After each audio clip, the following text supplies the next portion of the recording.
Hello, and welcome to day 184 of our daily Bible reading. Let's begin with prayer. Ever present comforter and guide, as we sit with your word, whisper into our hearts and make the Holy Scriptures living, breathing conversation between us. Amen. And today we begin in the book of 2 Kings, chapter 22, verse 3 through chapter 23, verse 30. Hilkiah finds the book of the law. In the 18th year of King Josiah, the king sent Shaphan, son of Azaliah, son of Meshullam, the secretary, to the house of the Lord, saying, Go up to the high priest Hilkiah, and have him add up the entire sum of the silver that has been brought into the house of the Lord, that the keepers of the threshold have collected from the people. Let it be given into the hand of the workers who have the oversight of the house of the Lord. Let them give it to the workers who are at the house of the Lord, repairing the house, that is, to the carpenters, to the builders, to the masons, and let them use it to buy timber and quarried stone to repair the house.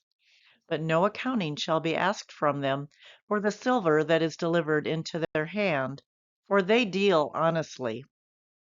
The high priest Hilkiah said to Shaphan the secretary, I have found the book of the law in the house of the Lord. When Hilkiah gave the book to Shaphan, he read it.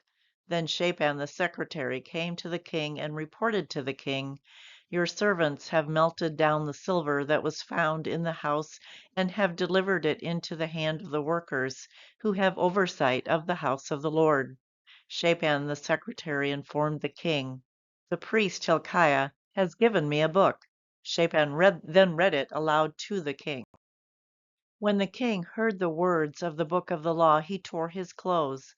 Then the king commanded the priest Hilkiah, Ahikam son of Shaphan, Achbor son of Micaiah, Shaphan the secretary, and the king's servant Isaiah, saying, Go, inquire of the Lord for me, for the people, and for all Judah, concerning the words of this book that has been found, for great is the wrath of the Lord that is kindled against us, because our ancestors did not obey the words of this book to do according to all that is written concerning us.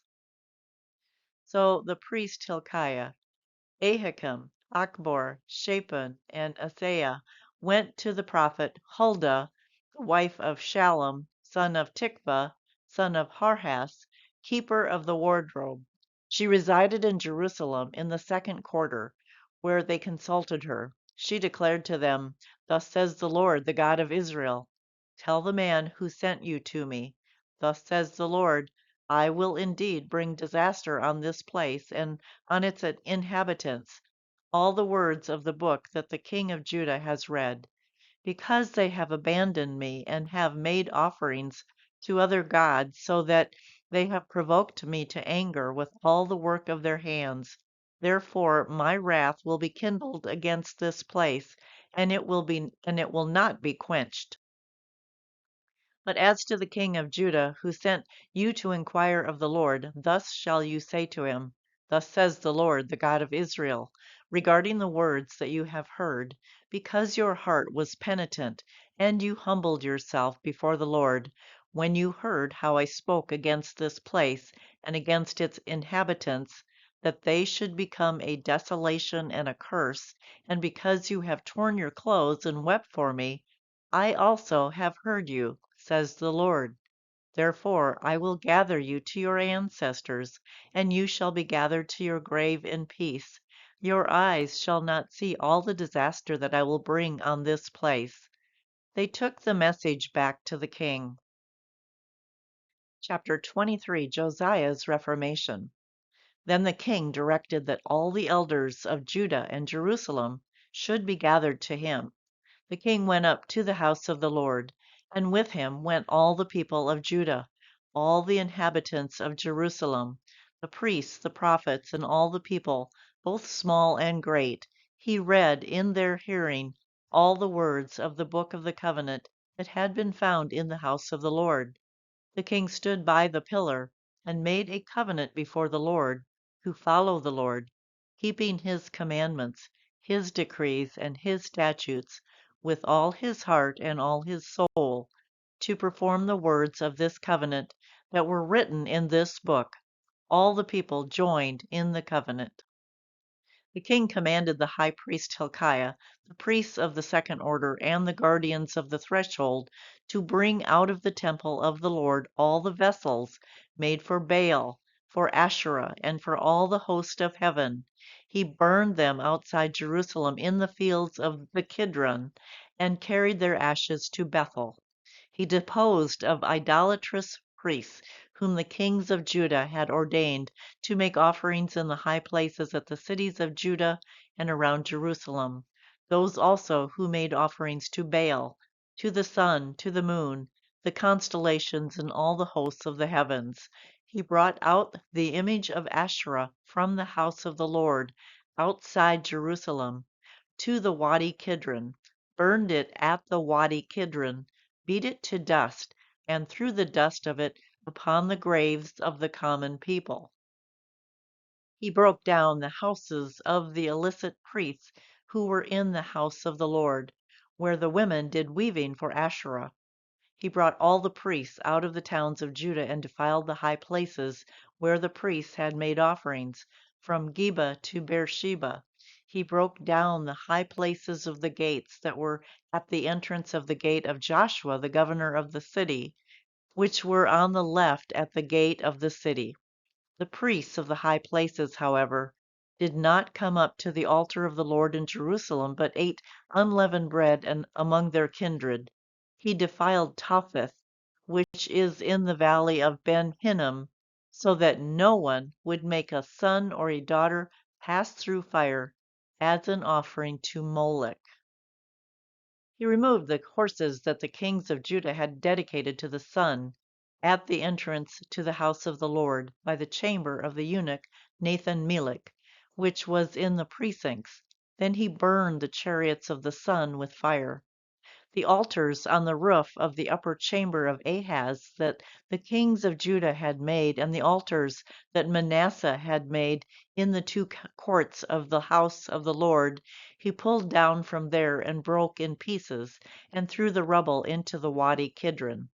The king defiled the high places that were east of Jerusalem, to the south of the Mount of Destruction, which King Solomon of Israel had built for Astarte, the abomination of the Sidonians, for Chemosh, the abomination of Moab, for Milcom, the abomination of the Ammonites. He broke the pillars in pieces, cut down the sacred poles, and covered the sites with human bones.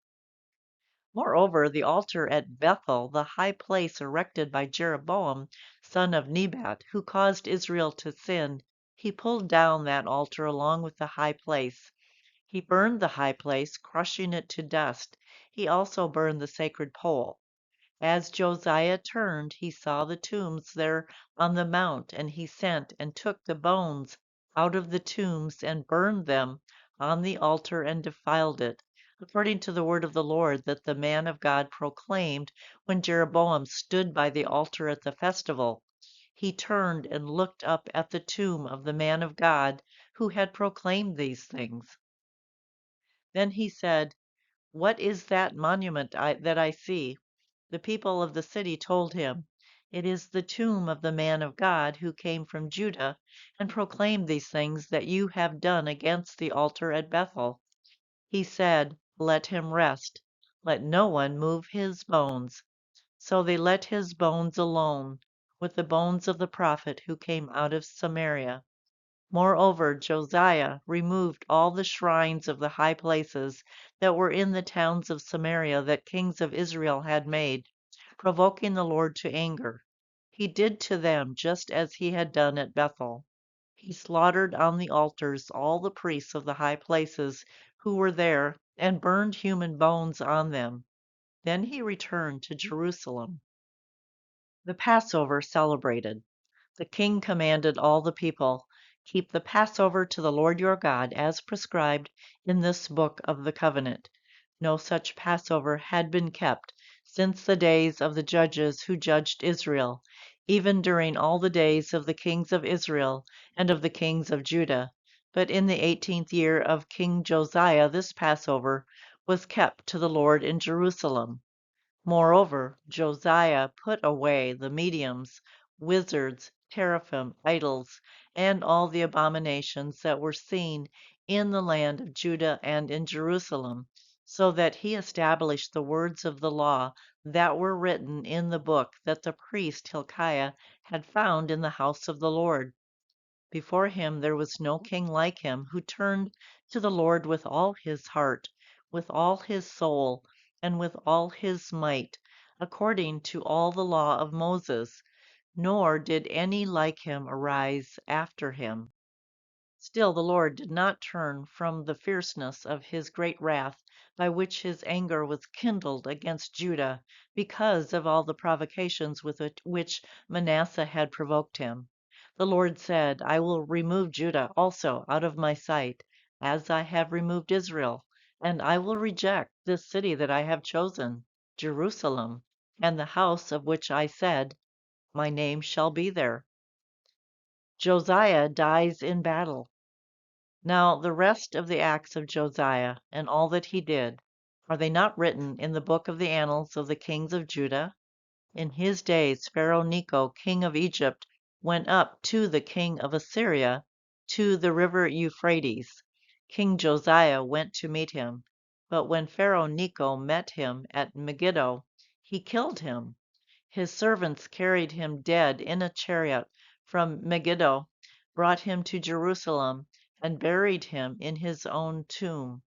The people of the land took Jehoahaz, son of Josiah, anointed him, and made him king in the place of his father. Acts chapter 21, verses 37 through chapter 22, verse 16. Paul defends himself. Just as Paul was about to be brought into the barracks, he said to the tribune, May I say something to you? The tribune replied, Do you know Greek? Then you are not the Egyptian who recently stirred up a revolt and led the 4,000 assassins out into the wilderness? Paul replied, I am a Jew from Tarsus in Cilicia, a citizen of an important city. I beg you, let me speak to the people.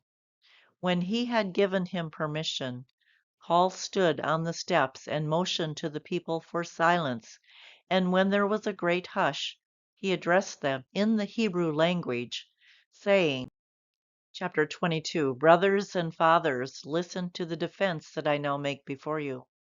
When they heard him addressing them in Hebrew, they became even more quiet.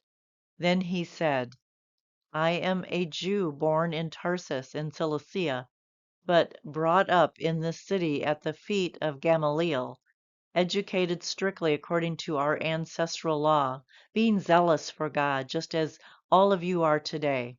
I persecuted this way up to the point of death by binding both men and women and putting them in prison, as the high priest and the whole council of elders can testify about me. From them I also received letters to the brothers in Damascus, and I went there in order to bind those who were there and to bring them back to Jerusalem for punishment. Paul tells of his conversion. While I was on my way and approaching Damascus, about noon, a great light from heaven suddenly shone about me. I fell to the ground and heard a voice saying to me, Saul, Saul, why are you persecuting me? I answered, Who are you, Lord? Then he said to me, I am Jesus of Nazareth, whom you are persecuting. Now those who were with me saw the light, but did not hear the voice of the one who was speaking to me. I asked, What am I to do, Lord? The Lord said to me, Get up and go to Damascus. There you will be told everything that has been assigned to you to do. Since I could not see because of the brightness of that light, those who were with me took my hand and led me to Damascus. A certain Ananias, who was a devout man according to the law and well spoken of by all the Jews living there, came to me, and standing beside me, he said, Brother Saul, regain your sight. In that very hour I regained my sight and saw him. Then he said, "The God of our ancestors has chosen you to know his will, to see the righteous one, and to hear his own voice, for you will be his witness to all the world of what you have seen and heard. And now, why do you delay? Get up, be baptized, and have your sins washed away, calling on his name." Proverbs chapter 18, verses 11 through 12. The wealth of the rich is their strong city. In their imagination it is like a high wall. Before the destruction one's heart is haughty, but humility goes before honor. Well, this has been the Word of God and the Word of Life. Thanks be to God, and we'll see you tomorrow.